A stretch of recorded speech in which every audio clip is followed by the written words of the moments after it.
tardes. Yo soy María Fernanda Campos, soy estudiante del CAP y pues preséntate.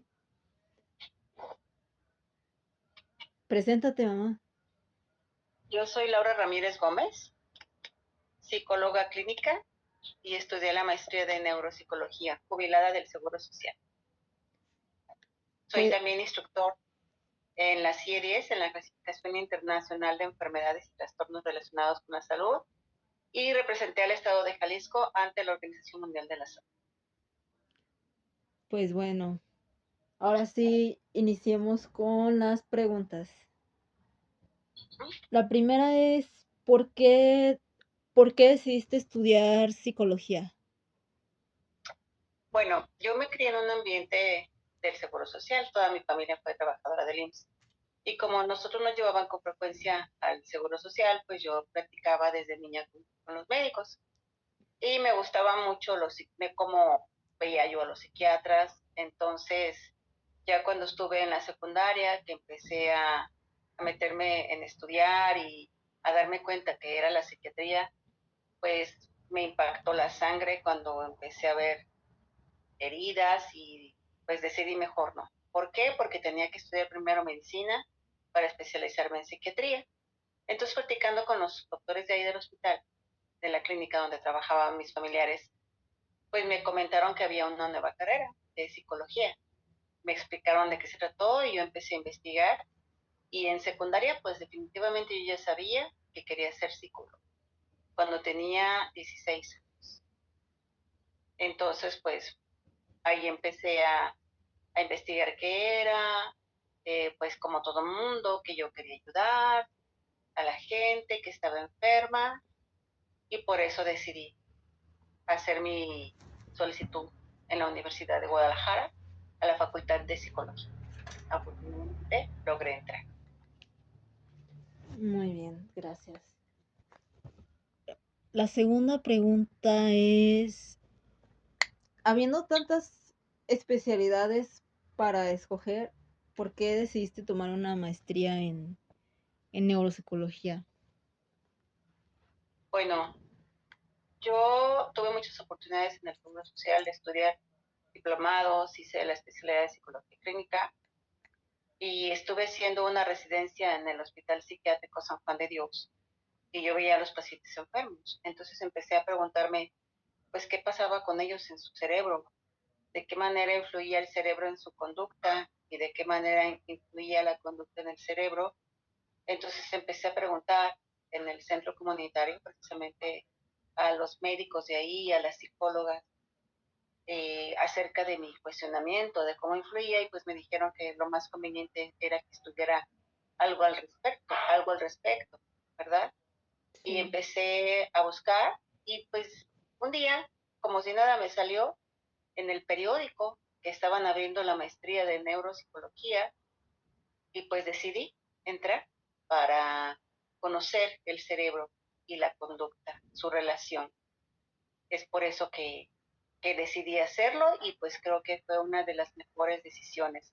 Y afortunadamente, cuando estudié esta maestría, también estaba haciendo la certificación como instructor de la Clasificación Internacional de Enfermedades y esos dos estudios se compaginaron y me formaron, me ayudaron muchísimo a crecer en mi trabajo, a saber hacer mis diagnósticos, a tener fundamentos para poder tratar a mis pacientes. Y eso fue lo que me formó y lo que me marcó en mi futuro, de haber estudiado esa maestría para poder saber tratar a mis pacientes y dar una mejor atención de calidad. Por eso es que estudié esa maestría. Obviamente estudié otras cosas más y iba compaginado con lo de la instructora de las series. Y como les digo y lo repito, fue la mejor decisión que he tomado en toda mi vida, definitivamente. Muy bien. Am, ¿Alguna vez pensaste dedicarte a otra cosa? Bueno, yo estaba en el instituto en el Hospital 46 específicamente, y también llevaba las estadísticas del hospital. Entonces, me gustaba mucho. Yo llevaba el control, todas las estadísticas. Yo medía los tiempos, por ejemplo, tenía que meterme al quirófano cuando no nos cuadraban los tiempos de las consultas. Entonces me gustaba mucho cuadrar todos los tiempos para los informes, porque eso es productividad y eso es lo que aprendí. Cuando hice el curso en el CMS y con las personas de la Organización Mundial de la Salud, aprendí que con base en las estadísticas se toman decisiones nacionales. Aprendí que si un diagnóstico no favorece al país, pues se tienen que hacer actividades para mejorar esa enfermedad y actividades preventivas.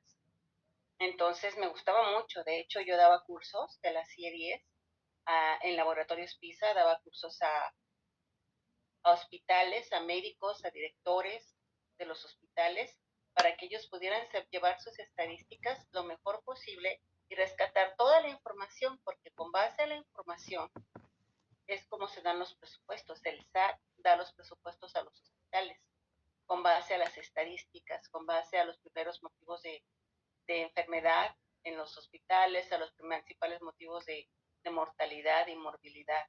Y me gustaba muchísimo. Entonces, cuando hubo un momento en que me tuve que decidir por una de las dos, porque no podía hacer las dos, se tenía que tomar una decisión, pues decidí irme por la psicología. Dejé las estadísticas, ya no di más cursos, fue muy enriquecedor para mí porque, bueno, pues yo ya me sabía las enfermedades, los diagnósticos y para mí era muy fácil ver a un paciente y poder diagnosticar. Pero sí fue algo muy difícil para mí tomar esa decisión, porque era lo que iba a seguir haciendo ya toda mi vida. Sí, Ya no pues. podía regresar a lo de la CIE 10. Era o la CIE 10 o psicología. Y pues preferí la psicología y no me arrepiento.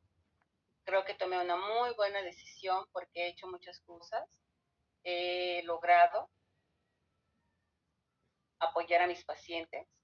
He tenido muchas satisfacciones, más de las que me hubiese imaginado. El tratar con la gente directamente me ha enriquecido mucho.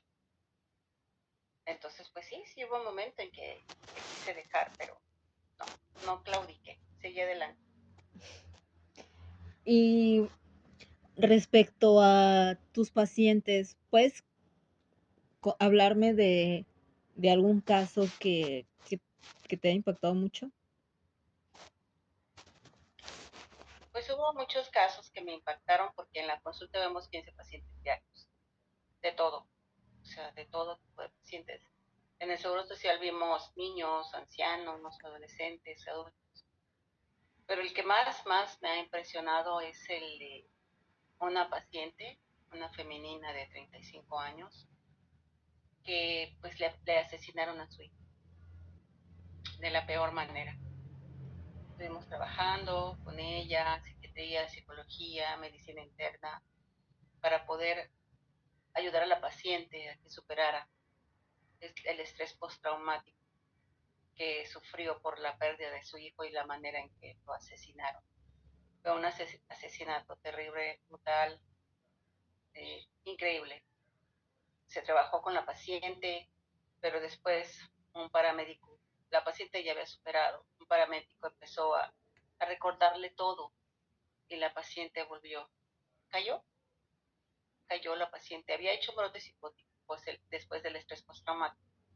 Después de 2 años que el paramédico le empezó a hablar, pues la paciente cayó. Entonces quiere decir que ella no lo había superado del todo y pues no pudo, no pudo salir adelante porque creo que la manera en que mataron a su hijo, muy difícilmente una madre lo puede superar, porque ella vio los restos de su hijo y vio cómo ocurrió el homicidio. Entonces, creo que esas imágenes jamás se van a poder borrar de esa señora. Y pues para mí fue muy impresionante e impactante. A pesar de que yo siempre marco mucho mis límites, siempre trato de mantenerme a distancia de mis pacientes, no tomar afectos, ser muy objetiva, sí, en mi trabajo muy profesional. Sin embargo, eso sí, creo que no se me va a olvidar, no me hace daño, o sea, no me afecta, pero creo fue uno de los casos más crudos que yo viví, pues, que yo tuve. Sí. ¿Y cómo lograbas eso precisamente que no te afectara estar viendo diariamente ese tipo de cosas? Bueno, para yo poder hacer meterme a un psiquiátrico, porque yo ahí hice una residencia, para poder entrar yo ahí, tuvieron que hacerme valoraciones, es decir, era parte del protocolo aplicarnos pruebas psicológicas y mandarnos a terapia, ¿sí? Para prevenirnos. Entonces yo duré en terapia 2 años antes de todo, antes de dar consulta, era cuando hice esa residencia. Entonces a mí eso me fortaleció. Aprendí a poner mis límites y también me ayudó mucho cuando hice la certificación en la OMS.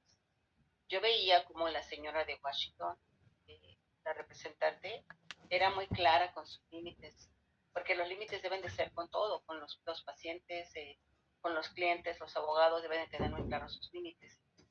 Entonces yo aprendí a ser muy clara, a no inmiscuirme. De hecho, no me aprendí los nombres de mis pacientes, siempre mantuve mi distancia y siempre los veía como una persona que yo tenía que atender. No era mi amigo, no, era una persona, era un paciente que venía conmigo con un trastorno mental y del cual yo tenía que saber qué era y tenía que buscar una estrategia para ese paciente, porque definitivamente hay un método, es el método científico que tenemos que llevar en psicología, donde tenemos que hacer una nota clínica lo mejor que se pueda, con calidad, para que cualquier persona que de la misma área del hospital la conozca y sepa qué puede ser y le sirvan a todos los profesionales de la salud, porque bueno, está en una base de datos y le tiene que servir a esa paciente para sus demás consultas y ya no tenga que estar repitiendo lo mismo y no victimizarse más, no revictimizarse. Entonces yo era muy clara con eso. O sea, yo veía a una persona que me estaba contando un problema y yo en ese momento pensaba en qué tenía la paciente, en qué tenía que hacer yo para abordar lo que le estaba pasando. ¿Sí? Entonces yo dirigía mi consulta. Yo el método que manejaba era dirigir la entrevista.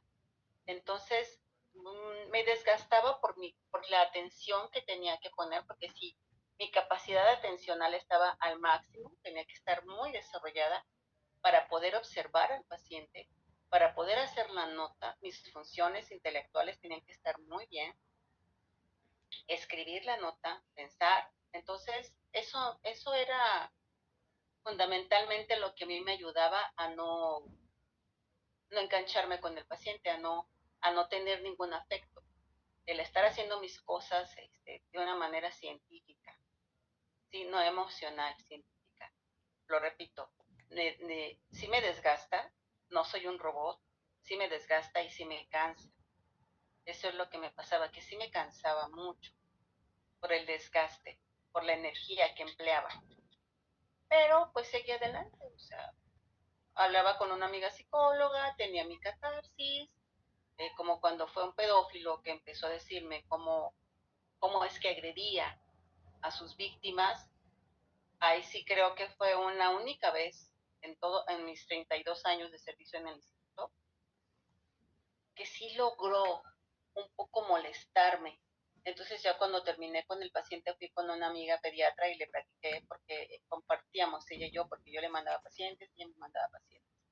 Hice mi catarsis, investigué en la norma oficial mexicana cuál aplicaba, en mi manual de procedimientos también qué tenía que hacer. Entonces lo que hizo fue informarle al paciente que si él volvía a cometer un delito como ese, yo como empleada del gobierno federal tenía que uh, informar a mi director y él tendría que hacer lo que él considerara. ¿Por qué? Porque lo que me estaba diciendo él era un delito. Entonces los delitos no se pueden pasar, o sea, sí hay la confidencialidad, pero también tiene límites y eso está en nuestro manual de procedimientos en el instituto.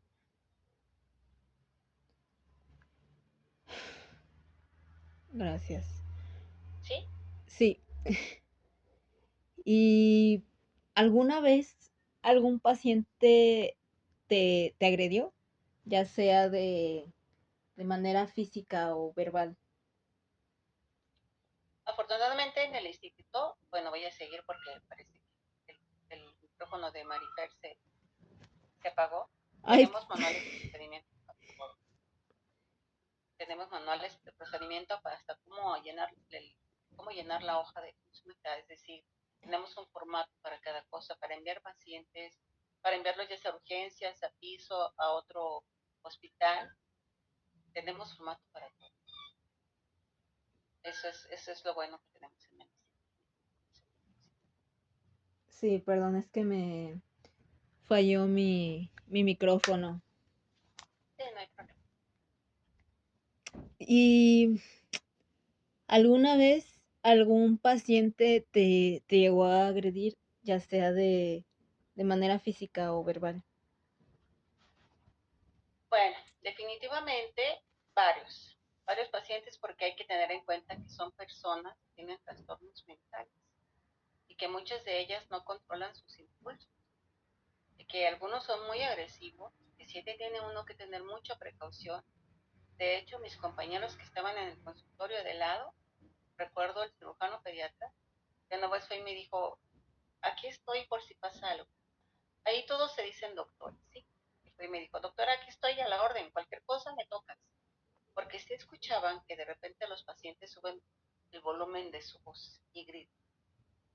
Entonces, pues sí, hubo varios que me agredieron verbalmente. Eh, no puedo olvidar a una señora que estaba muy mal, muy ansiosa, y estaba hablando de lo que le estaba pasando, se levantó y empezó a gritar. Entonces yo, pues muy tranquila, porque la conocía, yo sabía que ella no me iba a golpear, pero sí estaba gritando. Entonces llegó un compañero de ahí y me tocó muy despistadamente y ya me, oh, compañera, te ocupamos en la dirección. Era para saber qué estaba pasando. Entonces yo le dije, pues estoy bien, ahorita enseguida que termine la consulta. Pero en una ocasión, sí, eso fue en los primeros de enero cuando no hay mucha consulta. Hacía, en mi trabajo era parte de mi trabajo, hacer las valoraciones para salud en el trabajo. Es decir, tenía que evaluar capacidades residuales de los pacientes con alguna disfunción cerebral, ya sea por accidente o orgánico, que ya hubiesen nacido con eso. Hablamos, por ejemplo, de retraso mental o de secuelas de evento vascular cerebral o alguna neuroinfección. Entonces, yo había hecho, ese paciente llegó una vez con su mamá y yo le hice una valoración. Le hice una valoración para salud en el trabajo, donde a él se le diagnosticó retraso mental. Ese diagnóstico de retraso mental lo tengo que explicar porque es parte del conflicto. Así viene en la CIE-10. Viene como retraso mental leve, retraso mental moderado y retraso mental grave. ¿Sí? O sea, no es que estemos discriminando o que estemos agrediendo a la persona. Sí que nosotros nos tenemos que guiar por la CIE-10, por la Clasificación Internacional de Enfermedades, y en la CIE-10 así viene.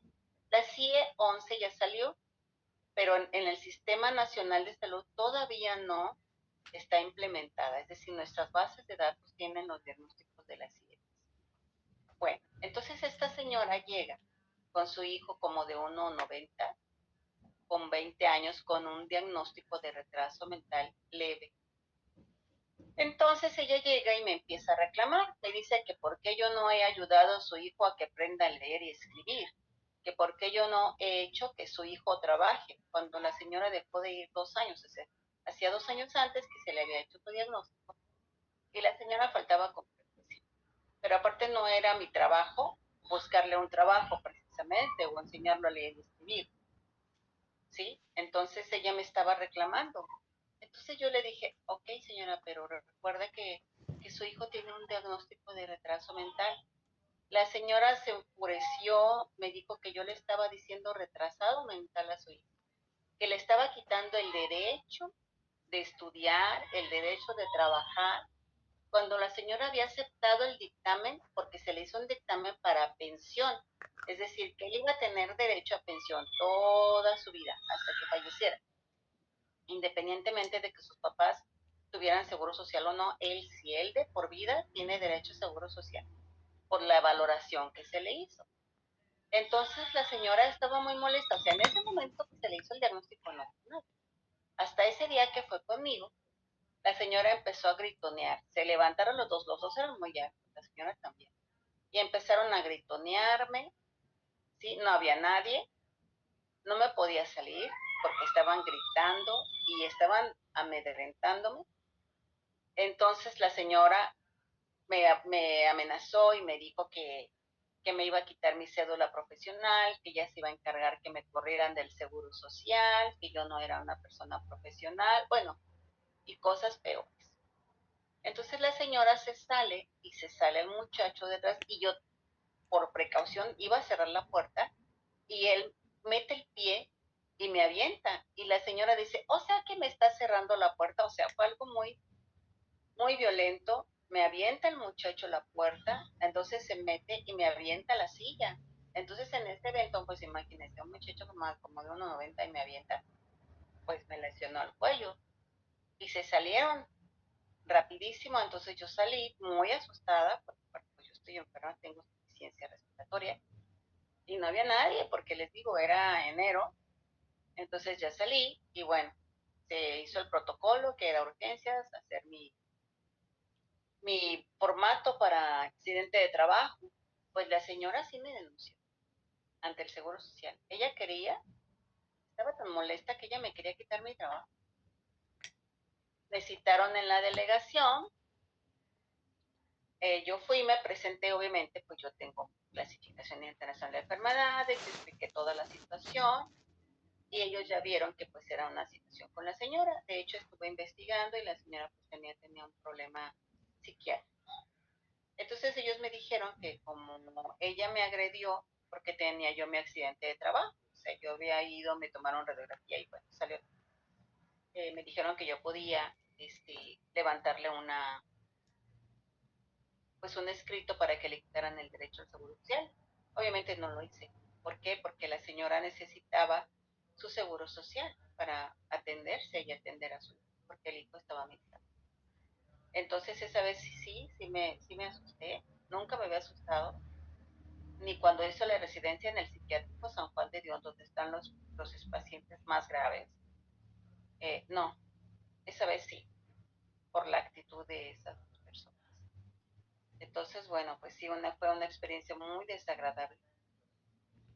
Pero bueno, es parte del trabajo, ¿verdad? Es parte de la misma actividad, porque uno ya sabe que trabaja con personas con problemas de conducta y que pues obviamente va a haber personas que no pueden controlar sus impulsos y que van a agredirlo a uno en algún momento.